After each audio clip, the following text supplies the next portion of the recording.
भारत माता की, भारत माता की जय सिया राम, जय सिया राम। आज 10वें अखिल भारतीय हिंदू राष्ट्र अधिवेशन में मंच पर उपस्थित महापुरुषों को प्रणाम करता हूं और इस कार्यक्रम में हर राज्य से जो हिंदू कार्यकर्ता जो यथाशक्ति अनुसार जो धर्म की रक्षा के लिए, संस्कृति की रक्षा के लिए जो कार्य कर रहे हैं, उन सभी कार्यकर्ताओं को भी हृदय से प्रणाम करता हूं। आज इस अधिवेशन के माध्यम से पूरे भारत के हिंदुओं में एक नई ऊर्जा उत्पन्न हो रही है। सोशल मीडिया के माध्यम से हमारे इस अधिवेशन को कई लोग देख रहे हैं और शेयर भी कर रहे हैं। कई लोगों के ये मैसेज आते हैं कि ऐसा अधिवेशन हर राज्य में हो, हर जिला में हो, तो अखंड हिंदू राष्ट्र की स्थापना के लिए हिंदू जन जागृति समिति के द्वारा हर राज्य में अधिवेशनों का भी काम चालू है और 2-3 जगह पर मैं भी उस कार्यक्रम में जाने का अवसर प्राप्त हुआ। जो लोग हिंदुत्व के प्रति नहीं सोचते थे, वो भी लोग आज हमारा भारत देश अखंड हिंदू राष्ट्र बने, ऐसी सोच उनमें उत्पन्न हो रही है। तो ये श्रेय हिंदू जन जागृति समिति के कार्यकर्ताओं को, अधिकारीगणों को एवं गुरु जी को जाता है। हिंदू जन जागृति समिति के माध्यम से जैसे कोरोना के कारण पिछले 2 वर्षों से ये अधिवेशन नहीं हो सका था, लेकिन भगवान की कृपा से वायरस खत्म हुआ तो हिंदू कार्यकर्ताओं का वायरस प्रारंभ हो चुका है। और मैं समझता हूं कि आने वाले समय में सभाओं का भी आयोजन होगा। जो समिति द्वारा बहुत बड़ी बड़ी सभाएं हर राज्य में होती है, वो भी कार्यक्रम जल्द से जल्द प्रारंभ होगा। आज इस अधिवेशन के माध्यम से यहाँ पर उन मुख्य कार्यकर्ताओं को, उन ऑर्गेनाइजेशन के अधिकारीगणों को बुलाया गया जो अपने अपने राज्य में हिंदुत्व के प्रति कार्य कर रहे हैं।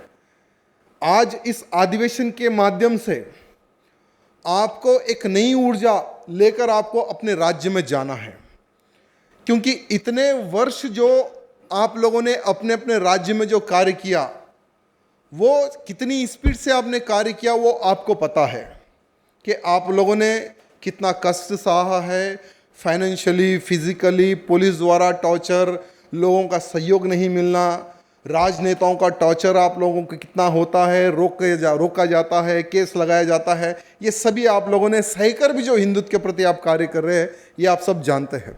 लेकिन अखंड हिंदू राष्ट्र अब हमारा भारत देश बनने वाला है बस कुछ ही सालों में। जब अखंड हिंदू राष्ट्र बनने वाला है, उसका समय जब निकट आएगा, तो वो समय पर क्या हमारा हिंदू जो मुसलमानों द्वारा जो अटैकिंग होगा, जो हमले होंगे, क्या उन हमलों को रोकने के लिए क्या हम लोग तैयार हैं? इसके लिए आज हमें चर्चा करने की आवश्यकता है। देखिए, मैंने इससे पहले ही कहा कि आप लोगों ने कई वर्षों से जो स्पीड से आप लोगों ने कार्य किया है, यहाँ से आपको और स्पीड बढ़ाने की आवश्यकता है। और जितना जो आपका संगठन है, उस संगठन को भी बहुत बड़े रूप देने की आवश्यकता है। ये मैं आप सबसे निवेदन करना चाहूँगा। जैसे हमारा लक्ष्य राम मंदिर से राम राज्य तक का है और आने वाले समय में 3 सालों में भारत देश अखंड हिंदू राष्ट्र बनेगा। लेकिन जब हमारा भारत देश अखंड हिंदू राष्ट्र बनेगा, तो क्या हमारी तैयारी है उस पर? हम किस प्रकार से क्या क्या योजनाएं लेकर हम आगे बढ़ रहे हैं? जब हमारे ऊपर हमला होगा, हमारी बस्तियों पर हमला होगा, ये मत सोचो कि अरे यार कुछ नहीं होगा, ये सब बोलने की बातें हैं। उनकी सोच में और हमारी सोच में कितना अंतर है। हम लोग ये सोचते हैं कि चलो हम लोग को एक जोत जगाएंगे, सबको इकट्ठा करेंगे, हम नारा लगाएंगे, अखंड हिंदू राष्ट्र बन जाएगा। नहीं, नारे के साथ में, संगठन के साथ में हमें आत्मरक्षण के लिए भी विचार करने की आवश्यकता है। अगर हम खुद की रक्षा नहीं कर सकेंगे तो आने वाले समय में, ये मेरा अनुभव बता रहा हूं, क्योंकि ओल्ड सिटी में मैं कार्य करता हूं, तेलंगाना राज्य आपको पता है, तो ऐसे क्षेत्र में काम करना कितना मुश्किल होता है। तो हमारा अनुभव है कि जब हमारे हिंदू कार्यकर्ता जाते हैं तो संख्या कम होती है और मिनटों में, सेकंडों में इन लोगों की संख्या बड़ी हो जाती है और इस प्रकार से लोग हमला करते हैं, हमें संभलने का समय नहीं मिलता है। क्यों? क्योंकि हमारी जो सोच है, क्या होता है यार, कुछ नहीं होता है, जो होता है देख लेंगे, ये हमारी सोच है। लेकिन उनकी सोच, हर शुक्रवार को जहां ये लोग पूजा पाठ जो भी करते, जो पुकारते 5 टाइम, वहां पर उनको शिक्षा दी जाती है, उनको बताया जाता है, उनके मदरसाएं खोली गई, वहां पर उनको बताया गया कि जब भी कुछ होता है तो हमारी पहली तैयारी क्या होनी चाहिए। अखंड हिंदू राष्ट्र की स्थापना के लिए लड़ने वाले हिंदू बहुत कम है और अखंड हिंदू राष्ट्र ना बने हमें रोकने वाला हिंदू ज्यादा संख्या में है। कहते हैं ना कि हमें रोकने वाला हमारा ही व्यक्ति होता है, तो हमारे व्यक्तियों से लड़ना है, दुश्मनों से लड़ना है, हम लोगों को रोकना है। इसके लिए हमें आत्मरक्षण के लिए भी विचार विमर्श करने की आज आवश्यकता है। जैसे आज हमारा भारत देश 30 करोड़ मुसलमान हैं, ऐसा सरकार बताती है, लेकिन आपको पता है 30 करोड़ से भी इनकी संख्या बढ़ चुकी है। ये लोग डाटा नहीं बताते, छुपा के रखते हैं। और विश्व का इतिहास अगर आप देखेंगे, जिसे ये लोगों ने एक स्कीम चलाया है, अभी से नहीं, पिछले 70 सालों से इनकी एक स्कीम चल रही है, हम 5 हमारे 50, ये स्कीम इनकी चल रही है।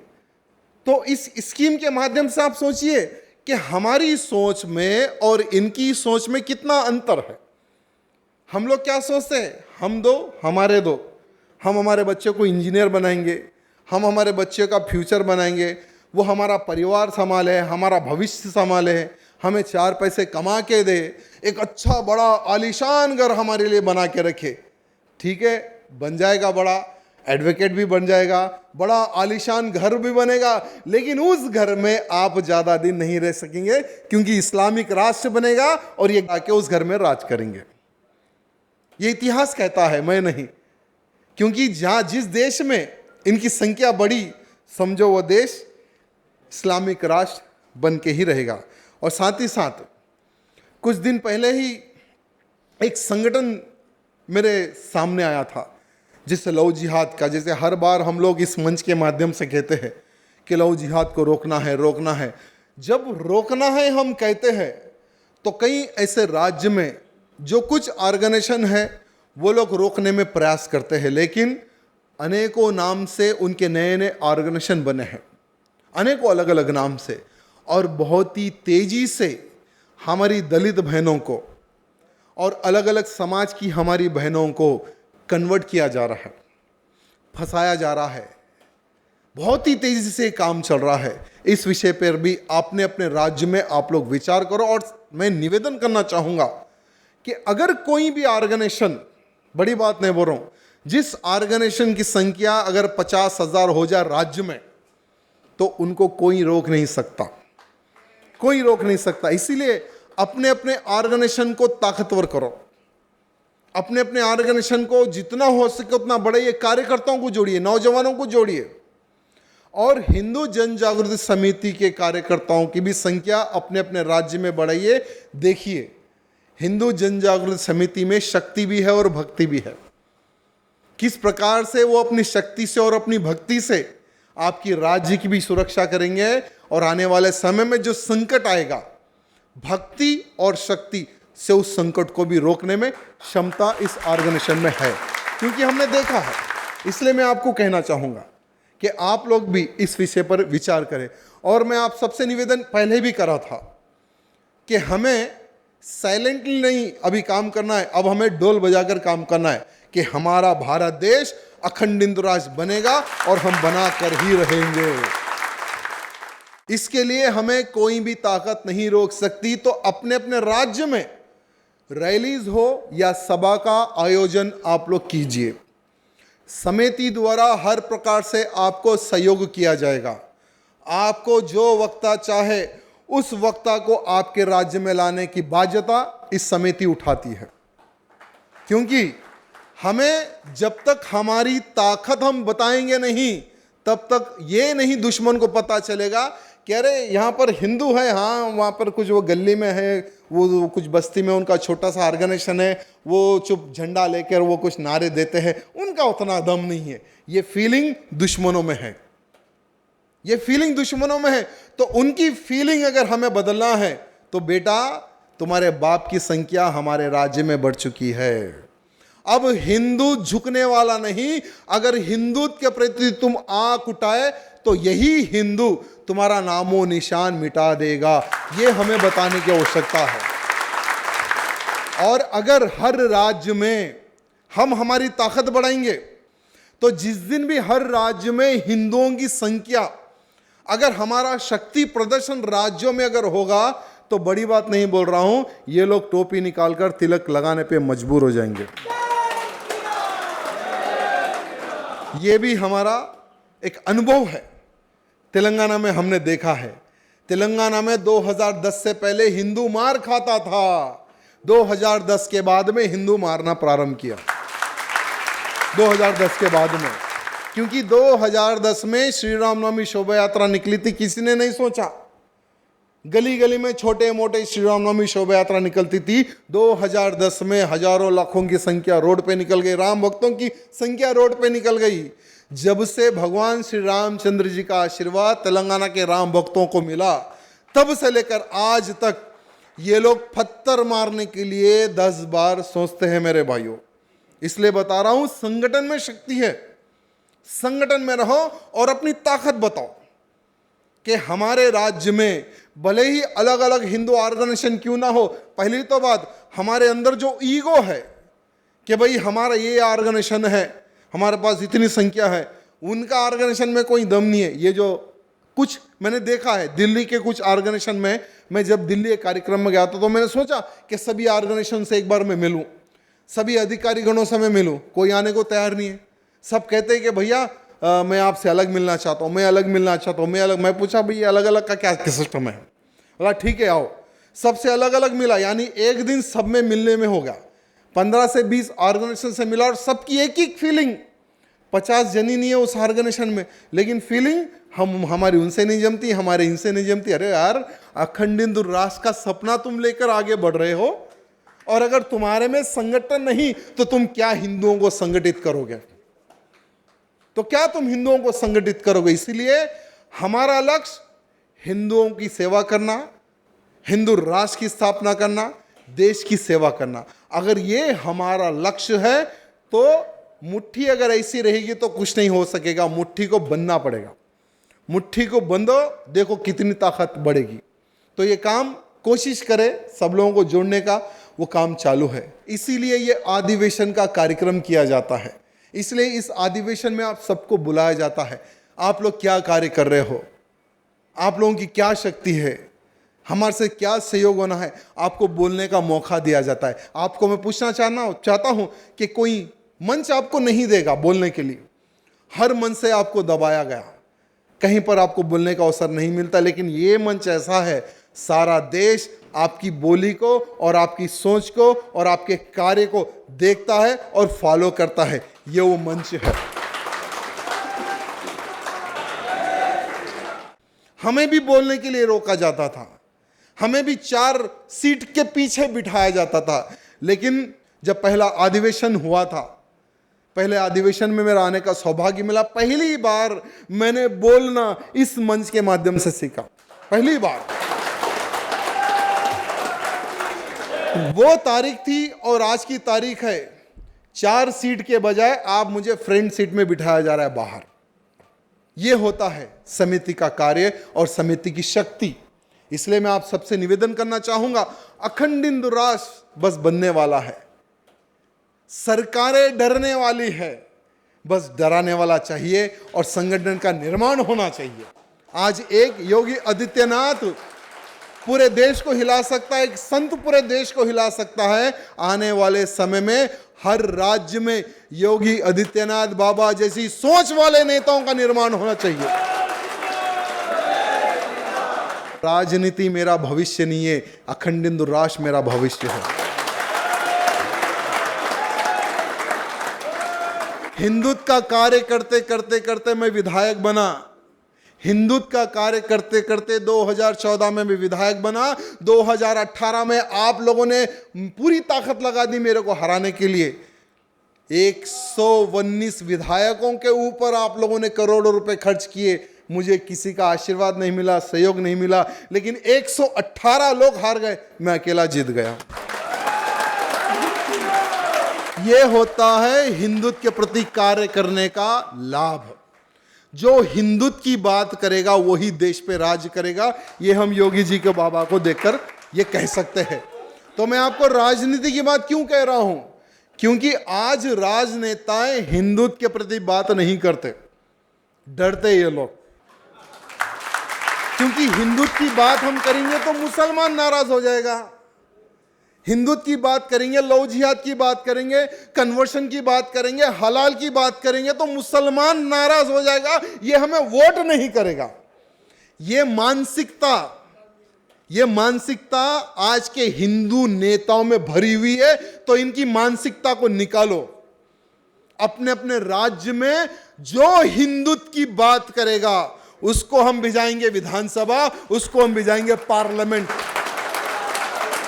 और जब पार्लियामेंट और अखंड हिंदू राष्ट्र की स्थापना हो, मेरा भारत देश यह आवाज उठाए, ऐसे नेताओं का निर्माण करके भिजाओ पार्लियामेंट। हमें दो प्रकार की लड़ाई लड़ना है मेरे भाइयों।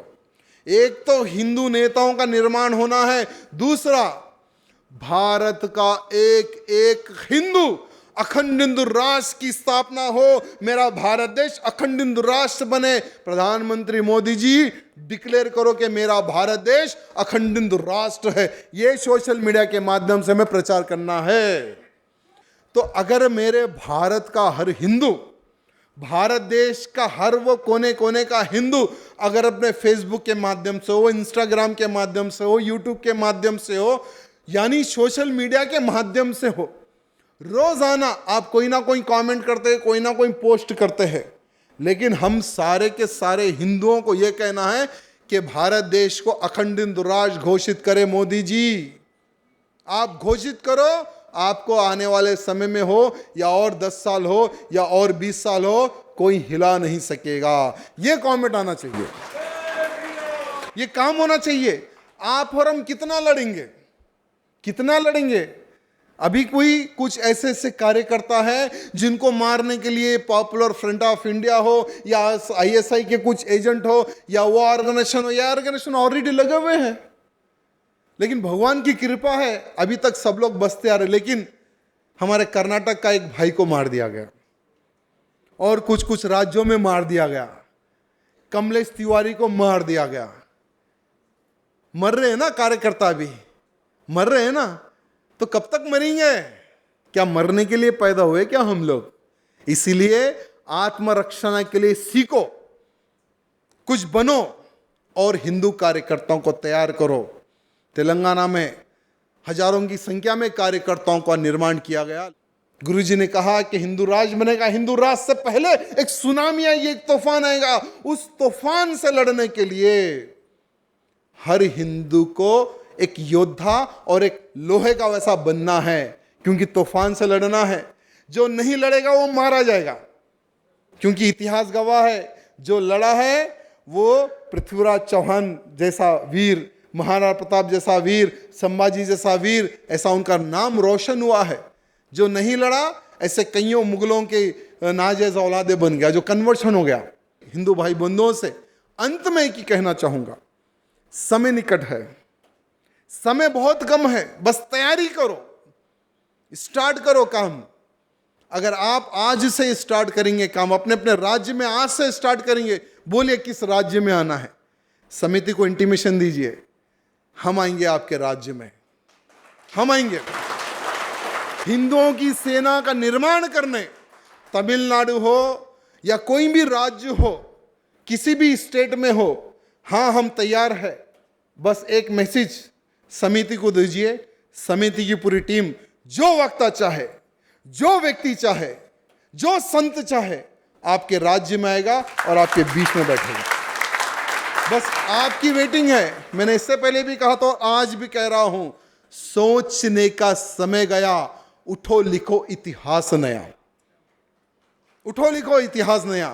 क्योंकि आने वाला जो समय होगा, अखंड हिंदू राष्ट्र की स्थापना करने में योगदान किसका है, तो आपके राज्य में आपका नाम आना चाहिए, आपके शहर में आपका नाम आना चाहिए। तो इस प्रकार का सुनहरा मौका मत छोड़िए। जैसे आज भारत देश की आजादी में सुखदेव, राजगुरु, चंद्रशेखर आजाद, ऐसे कई क्रांतिकारियों का नाम आता है। भूत हो ना भविष्य, इनका नाम कोई मिटा नहीं सकता, ऐसे ही आपका नाम कोई मिटा नहीं सकेगा। धन्यवाद। जय सिया राम।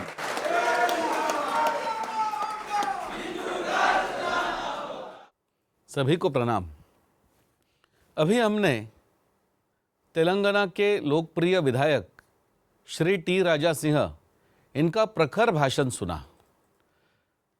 उनके भाषण के बारे में मैं विशेष रूप से बताना चाहता हूं कि वे केवल अधिवेशन में यहाँ पर भाषण नहीं करते हैं, तो जो सूत्र यहाँ पर रखते हैं उसके ऊपर वो अमल करने का भी प्रयास करते हैं, उन्हें वो प्रत्यक्ष कृति में लाते हैं।